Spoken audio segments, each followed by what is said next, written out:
Saudara-saudari sekalian, salam damai sejahtera dalam kasih Tuhan dan selamat berjumpa kembali dalam edisi renungan hari ini. Hari ini Rabu 9 Juni 2021, pekan biasa ke-10. Referensi renungan hari ini diambil dari surat kedua Rasul Paulus kepada jemaat di Korintus bab 3 ayat 4 sampai dengan 11, dan bacaan Injil diambil dari Injil Matius bab 5 ayat 17 sampai dengan 19. Saudara-saudari terkasih, hukum Taurat memberi kesan yang sangat legalistis. Itulah sebabnya di banyak tempat sebagaimana dikisahkan dalam Injil, seringkali Yesus ditentang oleh para ahli Taurat karena dianggap melanggar hukum Taurat, seperti menyembuhkan orang sakit pada hari Sabat, tidak mencuci tangan sebelum makan, atau membiarkan muridnya memetik gandum pada hari Sabat. Saudara-saudari terkasih, dalam kisah Injil hari ini Yesus mengatakan, "Jangan kamu menyangka bahwa aku datang untuk meniadakan hukum Taurat atau kitab para nabi. Aku datang bukan untuk meniadakannya, melainkan untuk menggenapinya." Apa maksud Yesus dengan pernyataan di atas? Rupanya orang Yahudi mengkategorikan hukum dalam 4 bagian.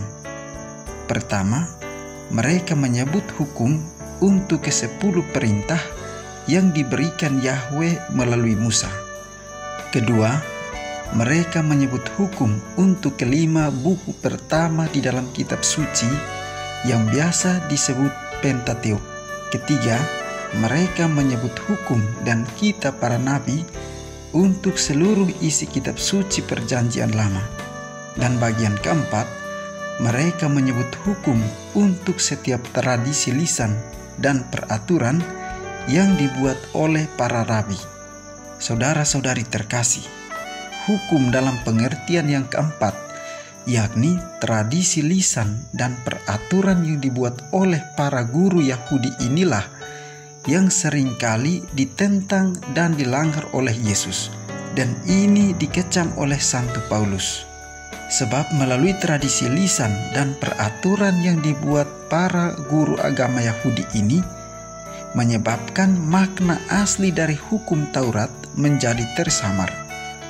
Hukum Taurat yang pada mulanya hanya meletakkan prinsip-prinsip dasar tentang pedoman hidup diturunkan ke dalam peraturan-peraturan yang sangat mendetail yang kadang-kadang tidak dimaksudkan oleh hukum Taurat itu sendiri.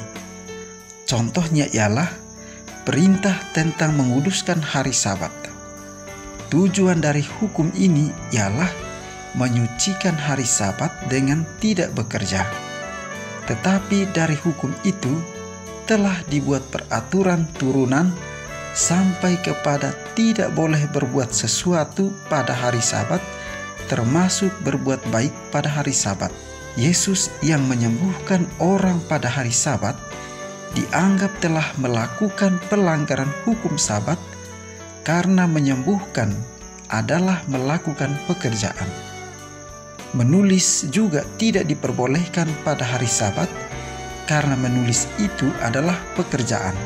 Dan masih ada banyak contoh lain lagi di mana prinsip-prinsip dasar itu telah diturunkan kepada peraturan-peraturan yang bahkan bertentangan dengan prinsip-prinsip dasar hukum itu sendiri. Saudara-saudari terkasih, ketika dalam Injil hari ini Yesus mengatakan bahwa Dia datang untuk menyempurnakan hukum Taurat, maka yang dimaksudkannya adalah Dia datang untuk mengembalikan hukum Taurat kepada substansi atau intisarinya. Intisari hukum Taurat ada dalam kitab Ulangan dan kitab Imamat. Misalnya dalam kitab Ulangan bab 6 ayat 45.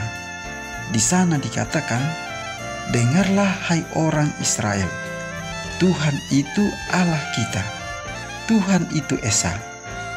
Kasihilah Tuhan Allahmu dengan segenap jiwamu dan dengan segenap tenagamu." Kasih kepada Allah ini harus diwujud nyatakan kepada sesama sebagaimana dikatakan dalam kitab Imamat bab 19 ayat 18. Kasihilah sesamamu manusia seperti dirimu sendiri. Yesus menyempurnakan hukum kasih itu dengan menerangkan siapa yang dimaksudkan dengan sesama, yakni semua orang dan bukan cuma orang-orang Israel saja.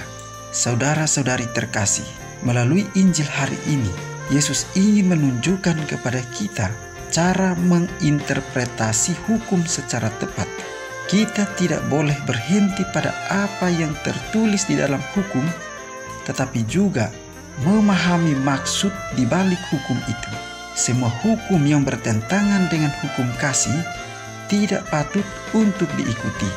Hukum terbesar sebagaimana diutarakan oleh Yesus di dalam Injil adalah mengasihi Tuhan dan sesama. Semoga pesan Injil hari ini menginspirasi kita untuk senantiasa terus berbuat baik kepada Tuhan dan sesama sebagai perwujudan dari hukum kasih itu sendiri. Kita pun berdoa kiranya Tuhan senantiasa memberkati kita.